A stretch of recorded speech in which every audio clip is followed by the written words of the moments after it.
Good day. My name is Mark Malore. I'm an attorney here in Riverside, California. Got a number of clients in La Quinta that are facing insolvency or bankruptcy issues, so I thought it helpful to put together a quick video on some of the distinctions between Chapter 7 and Chapter 13 bankruptcy for those that are not sure and wanting to find out some more information.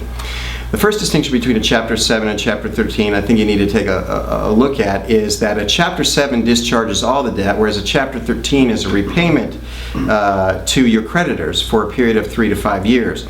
And that's an important distinction to make, because if you're thinking you can just walk away from all your debt, you have to qualify for a Chapter 7 in order to get a discharge of the full debt. And that's the second distinction to make between the two, Chapter 7 and Chapter 13, is that you have to qualify under what's called a means test to file a Chapter 7.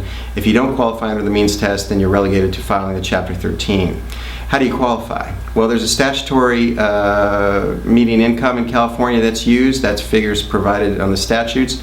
And so when we take a look at your dependents and deductions, we look to see if your household income falls below that level. If it does, then you can file a Chapter 7. If it falls above, then you're relegated to the Chapter 13 in the repayment program. The third distinction is the period of time that both bankruptcies take. A Chapter 7 can be resolved typically in 90 to 120 days, whereas a Chapter 13 takes 3 to 5 years to complete, because you're repaying a portion of that debt back to the creditors. Whether it's 10 cents on the dollar or 90 cents on the dollar, you're still repaying a portion of that debt, and it takes a 3 to 5 year period depending on what the trustee elects. And finally, I think an important point to make here on Chapter 7 and Chapter 13 bankruptcy, if you're like most of my clients in the Inland Empire, house values are upside down 50%. And so if you have a house where you have a first and a second, and the house is valued beneath the value of the first encumbering the home, then you'd qualify for what we call a lien stripping process, where after the filing of bankruptcy you can remove the second from your home and have that immediate injection of income or equity back into the property.